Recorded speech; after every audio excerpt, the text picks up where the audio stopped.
सांस्कृतिक विरासत, तो सांस्कृतिक, पौराणिक और पुरातत्वीय महत्व रखने वाले स्थलों में लोथल जो कहाँ है, धोलका में है तहसील, और रंगपुर जो लिमड़ी तहसील में है, सुरेंद्रनगर जिला, धोलावीरा कच्छ, रोजड़ी तथा श्रीनाथगढ़ राजकोट जिला वगैरह जो है वो मुख्य है। वड़नगर का कीर्ति तोरण, जूनागढ़ में स्थित अशोक का शिलालेख, मोढेरा का सूर्य मंदिर, चांपानेर का दरवाजा, सिद्धपुर का रुद्र महालय, विरंगाम का मुनसर तालाब, अहमदाबाद का जामा मस्जिद, झूलती मीनार, सीधी सैयद की जाली, हटे सिंह का देहरा, पाटण का सहस्रलिंग तालाब, वडोदरा का राजमहल, जूनागढ़ का मोहब्बत खान का मकबरा, नवसारी की पारसी अग्यारी वगैरह ऐतिहासिक महत्व वाले दर्शनीय स्थल है। धार्मिक महत्व वाले स्थलों में द्वारका का द्वारकाधीश मंदिर और जगत गुरु शंकराचार्य का शारदा पीठ, 12 ज्योतिर्लिंग में से एक सोमनाथ मंदिर, इस गुजरात में अंबाजी जिला, बहुचरा जी जो मेहसाणा जिला में है, महाकाली माता जी जो पावागढ़ पंचमहाल जिले में है, मीरा दत्तार जो उनावा मेहसाणा जिला में है, जैन तीर्थ पालीताना भावनगर जिला, रणछोड़ राय जी मंदिर जो डाकोर खेड़ा जिला, और शामला जी जो अरवली जिला वगैरह तीर्थ स्थानों को गिनाया जा सकता है। तो बच्चों ये जो तीर्थ स्थान है इसमें से कितने आपने देखे होंगे, ठीक है ना, प्रवास में गए थे तो देखे होंगे ना आपने कुछ स्थान। तो ये जो स्थान है ये कैसे है, ये सांस्कृतिक स्थान है, मतलब इसमें हमें गुजरात की संस्कृति जो है वो हमें दिखाई देती है। गुजरात के प्रसिद्ध धार्मिक, सामाजिक और प्रवासन लक्षी स्थलों में पोलो विजयनगर, साबरकांठा, पतंग उत्सव कहाँ होता है, तो बच्चों साबरमती नदी के किनारे रिवर फ्रंट में, काकरिया कार्निवल जो दिसंबर महीने के एंडिंग में आता है, जो कहाँ होता है, अहमदाबाद में होता है, तानारी रिवर महोत्सव जो वड़नगर में होता है, और उत्तरायण नृत्य महोत्सव जो मोढेरा में, रणोत्सव जो कच्छ में वगैरह का समावेश होता है। अब इसके अलावा कितने जैन बौद्ध पर्यटक स्थान है जो गुजरात में है, क्योंकि उस समय क्या था, गुजरात में जैन और बौद्ध धर्म का भी प्रचार प्रसार हुआ था, जिसके आधार स्वरूप गुजरात में वड़नगर, तारंगा, खबालीरा, जूनागढ़, शामलाजी, कोटेश्वर, तलाजा, ढाक, झगड़िया वगैरह स्थलों का जो बौद्ध और जैन गुफाएं देखने को भी हमें मिलती है। अब जो है गुजरात के मेले, जो सांस्कृतिक मेले हैं जो अपने में महत्व रखते हैं, वो सब मेले के बारे में पढ़ेंगे। जैसे कि गुजरात में रंग बिरंगी संस्कृति के विविध स्थानों पर परंपरागत रूप से तथा धार्मिक सामाजिक दृष्टि से महत्वपूर्ण मेले आयोजित किए जाते हैं, जो नीचे अनुसार है। जैसे मोढेरा का मेला, वो कहाँ लगता है, मोढेरा स्थल कहाँ है, मेहसाणा में, और कौन सी तिथि को ये मेला लगता है उसका भी समय काल दिया गया है। जैसे श्रावणवदी अमावस्या, बहुचरा जी का मेला, ये भी बहुचरा जी स्थान पर लगता है, जो मेहसाणा में है। कब लगता है, चैत्र सुदी पूनम। शामला जी का कालिया ठाकुर जी का मेला, ये शामला जी में लगता है, और अरावली जिले में कार्तिक सुदी 11 से पूनम। भाद्रवी पूनम का मेला जो अंबाजी बनासकांठा में लगता है, भाद्रपद सुदी पूर्णिमा के दिन। फिर भवनाथ का मेला, तरणेतर का मेला, भड़ियात का मेला, नकलंद का मेला, माधवपुर का मेला, गोठा का मेला, मीर दत्तार का मेला, डांग दरबार का मेला, गोल गधे का मेला, कार्तिक पूर्णिमा का मेला, और भांगुरिया का मेला। ये सब जो मेले हैं ये अमुक स्थान पर और अमुक जगह पर और अमुक समय मर्यादा में ही ये मेले लगते हैं, जो इस गुजरात संस्कृति की विशेषता को बताते हैं। तो ये जितने मेले हैं बच्चों, इसको आप लोग ये ब्रैकेट जो है उसको आप तैयार कर लेना, क्योंकि इसमें से 1-2 नंबर के क्वेश्चन पूछे जा सकते हैं। ओके,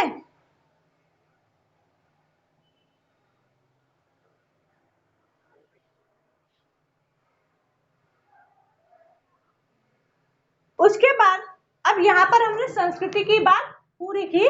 अब जो है भारत भूमि और वहां के लोग, मतलब भारत में जो रहने वाले लोग हैं वो कौन कौन सी प्रजा थी, उनका दिखावा कैसा था, वह कैसे लगते थे, उसके बारे में हम पढ़ेंगे। तो आदि मानव ने पूर्व दक्षिण अफ्रीका में जन्म लिया था। भारत की रंग बिरंगी विरासत और समृद्धि के आकर्षण के कारण अनेक विदेशी प्रजा भारत में जो है वो आई थी। जैसे कि हमने 8वीं 9वीं में पढ़ा, यूरोपियन प्रजा, डच प्रजा, पुर्तगाली, ये लोग भारत में आए थे। क्यों आए थे? क्योंकि भारत उस समय अद्वितीय स्थान रखता था, किसमें? खनिज संपत्ति में, ठीक है। और जो भारत के जो मिर्च मसाले थे वो यूरोप की प्रजा को ज्यादा अच्छे लगते थे, जिसके कारण जो विदेशी प्रजा है वो यहाँ व्यापार करने के बहाने आती थी और इस तरह उनसे भारत जो देश है उनसे वो आकर्षित होते थे। यहाँ अनेक जातियां आई, परिणाम स्वरूप भारत में लगभग सभी जातियों के तत्व प्राप्त होते हैं। भारत में द्रविड़ प्रजा की गणना प्राचीनतम प्रजा के रूप में होती है, परंतु नृवंश तथा भाषा शास्त्र की अद्यतन खोजों से पता चला कि द्रविड़ और अन्य 6 जातियां जितनी भिन्न प्रजा भी यहाँ रहती थी, उनके विषय में हम थोड़ा थोड़ा जानेंगे। पहली प्रजा कौन सी है कि नेग्रिटो, जिसको हबशी प्रजा कहते हैं। तो यह प्रजा भारत की जो सबसे प्राचीन निवासी है। कुछ इतिहासकार हैं, उनका ऐसा मानना है कि नेग्रिटो अथवा निग्रो हबशी जो थे वो कहाँ से आए हुए थे? तो अफ्रीका से बलूचिस्तान के रास्ते होकर भारत आए थे। उनका रंग कैसा था? वो रंग में जो थे वो श्याम और 4 से 5 फुट ऊंचे, और सिर पर उनके जो बाल होते थे वो कैसे होते थे? तो घुघरालू होते थे। उसके बाद दूसरी प्रजा है जिसको ऑस्ट्रेलाइट प्रजा, निषाद प्रजा भी कहा जाता है। तो यह प्रजा जो है वो आग्नेयी देशों से आई थी, जिनका रंग श्याम, लंबा चौड़ा सिर, छोटा कद, चपटी नाक, इनकी शारीरिक विशेषता थी। भारत में आए तब आर्य इन्हें क्या कहते थे? निषाद कहते थे। भील प्रजा के लिए निषाद शब्द का प्रयोग किया जाता था। भारत को कोल और मुंडा जाति, असम की खासी प्रजा, निकोबार और ब्रह्मदेश, जिसको वर्तमान में म्यांमार कहा जाता है, कि जातियों में इस प्रजा के लक्षण विशेष देखने को मिलते हैं। भारत की संस्कृति और सभ्यता के विकास में इस प्रजा का योगदान विशिष्ट है। वे मिट्टी के बर्तन बनाने, खेती करने, सूती कपड़े बुनने जैसे कई कौशल के लिए जाने जाते हैं। उनकी अपनी धार्मिक मान्यताएं भी थी। अब कौन सी प्रजा आएगी? तो द्रविड़ प्रजा। द्रविड़ों ने मोहेंजोदड़ो को कि सिंधु संस्कृति का सर्जक तथा पाषाण युग की संस्कृति का उत्तराधिकारी माना जाता है। उत्तर से आई विविध प्रजा की भाषा और सांस्कृतिक लक्षण बने रहे। कालांतर में यह द्रविड़ कहलाए। द्रविड़ों ने माता स्वरूप में देवी अर्थात पार्वती और पितृ स्वरूप में परमात्मा अर्थात शिव जी की पूजा का ज्ञान दिया। दीप, धूप और आरती से पूजा करने की परंपरा हमें किनसे मिली? तो द्रविड़ों से मिली, ऐसा माना जाता है। इसके उपरांत प्रकृति और पशु पूजा द्रविड़ों की भेंट है। द्रविड़ों के मूल देवों को आर्य ने अपना लिया और उन्हें संस्कृति के देव रूप में पुनः स्थापित किया। समय के साथ साथ उत्तर में प्रचंड प्रभाव के तहत द्रविड़ों में आर्य संस्कृति गहराई तक पहुंच गई। अंतर जातीय विवाह संबंध भी होने लगे। द्रविड़ों में मातृ प्रधान कुटुंब प्रथा प्रचलित थी। मातृ प्रधान कुटुंब, जिसमें माता जो होती थी उनको क्या माना जाता था? सबसे बड़ा माना जाता था। और वर्तमान समय की बात करें तो वर्तमान समय में अगर भारत में देखा जाए तो कौन सी प्रथा है? पितृ प्रधान कुटुंब, मतलब जिसमें पिता को सबसे ज्यादा बड़ा माना जाता है। अवकाशीय ग्रहों में क्षेत्र में विविध कलाएं जैसे कि कताई, बुनाई, रंगाई, रक्षा नौका आदि क्षेत्रों में उनका विशेष योगदान जो है वो देखने को मिलता है। आर्यों के प्रभुत्व के बाद दक्षिण भारत की तरफ खिसकते गए और वहां स्थायी हो गए। आज दक्षिण भारत में द्रविड़ कुल की तमिल, तेलुगु, कन्नड़, मलयालम जैसी भाषा बोलने वाले लोग रहते हैं। आरंभिक तमिल साहित्य उर्मी की अभिव्यक्ति से पूर्ण होता है। इसके उपरांत जो अन्य प्रजा आई थी वो कौन कौन सी थी? मंगोलॉइड, अल्पाइन, डिनारिक और आर्मेनॉइड प्रजा भी थी। तो मंगोलॉइड की बात करें तो यह प्रजा उत्तर पश्चिम चीन में से तिब्बत होते हुए भारत आई थी। उन्होंने उत्तरी आसाम, सिक्किम, भूटान, पूर्वी बंगाल आदि जगहों पर अपना निवास स्थान जो है वो बनाया था। समय के साथ उनका भारतीयकरण भी हो गया। और ये प्रजा का जो रंग है वो कैसा है? तो ये प्रजा का रंग पीला, चेहरा चिपटा, उभरे हुए गाल और बादाम आकार की आंखें जैसे शारीरिक लक्षण छे।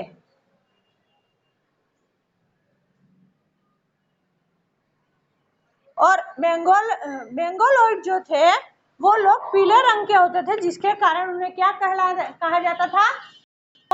किरात कहा जाता था। अब अल्पाइन, डिनारिक और आर्मेनॉइड की बात करें तो ये प्रजा जो है वो मध्य एशिया से आई थी। ये तीनों जातियां एक समान भौतिक गुणधर्म वाली जातियां थी। इस प्रजा के अंश विशेष करके महाराष्ट्र, बंगाल, उड़ीसा, गुजरात और सौराष्ट्र में अधिक प्रमाण में देखने को मिलते हैं। अब आर्य की बात करें तो भारत की आर्य सभ्यता के निर्माता आर्य, जिसको नॉर्डिक कहा जाता है, लोग थे। प्राचीन काल में हिंदू आर्य कहलाते थे। उनकी मुख्य संख्या जिस प्रदेश में भी थी वह प्रदेश जो है वो आर्यावर्त के नाम से जाना जाता था। प्राचीन काल में प्रथम आर्य जनसंख्या वायव्य भारत में आई थी। वहां 7 बड़ी नदियां होने के कारण उन्हें सप्त सिंधु का प्रदेश भी कहा जाता था। उत्तर वैदिक काल में पूर्व में मिथिला, बिहार तक तथा दक्षिण में विंध्याचल तक आर्यवर्त का विस्तार हो गया था। अन्य समकालीन प्रजा की तुलना में यह अधिक विकसित थे। आर्य भरत राजा के भरत कुल के नाम से यह विशाल प्रदेश भरत भूमि, भारत खंड, भारतवर्ष या भारत जैसे नामों से पहचाना जाने लगा। मतलब कि ये जो भारत के नाम है कौन कौन से? भरत भूमि, भरत खंड, भारतवर्ष, भारत, ये किस प्रजा के नाम से, किसके कारण हुआ ऐसा? तो जो आर्य प्रजा थी उनके कारण ये नामों से जाना जाने लगा। आर्य जो थे वो कैसे थे? प्रकृति प्रेमी, वे वृक्ष, पर्वत, नदी, सूर्य, वायु, वर्षा आदि की वो पूजा आराधना करते थे। उन्होंने इन सब की स्तुतियों की रचना की थी। कुछ समय पश्चात वेद पाठ प्रचलित हुआ।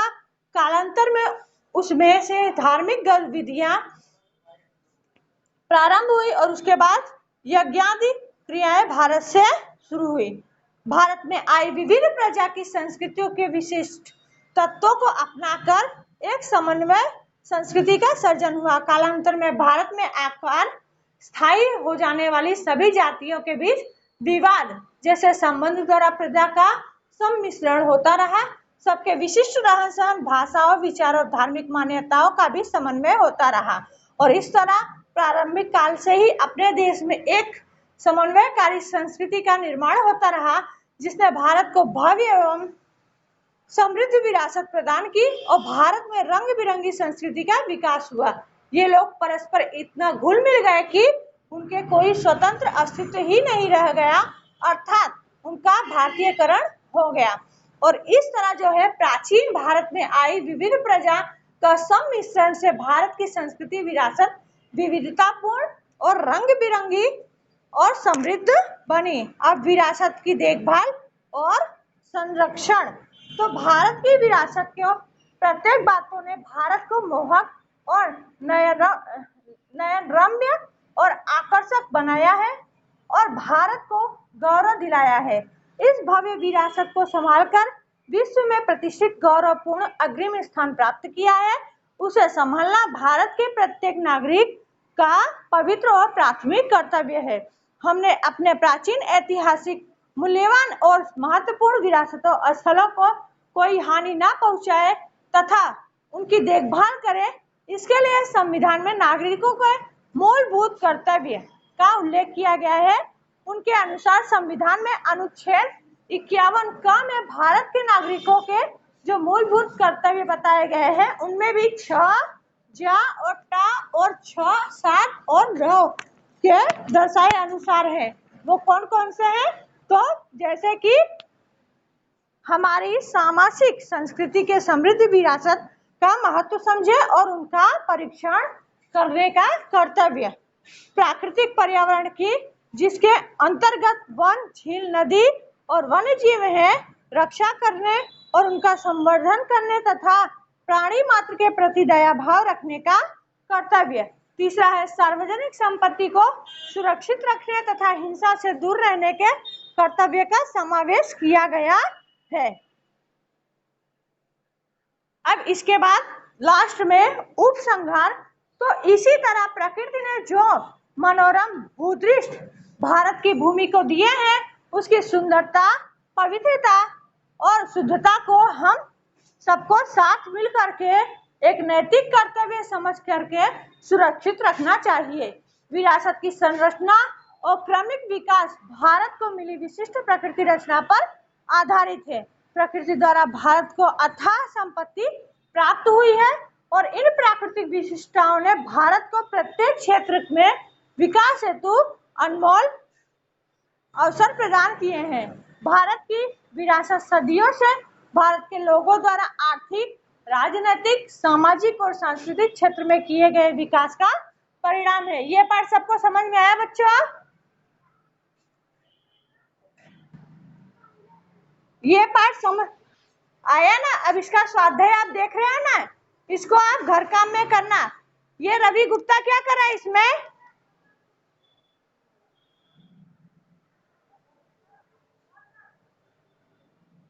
ओके, तो यहाँ पर जो है वो आपका जो है ये वीडियो कंप्लीट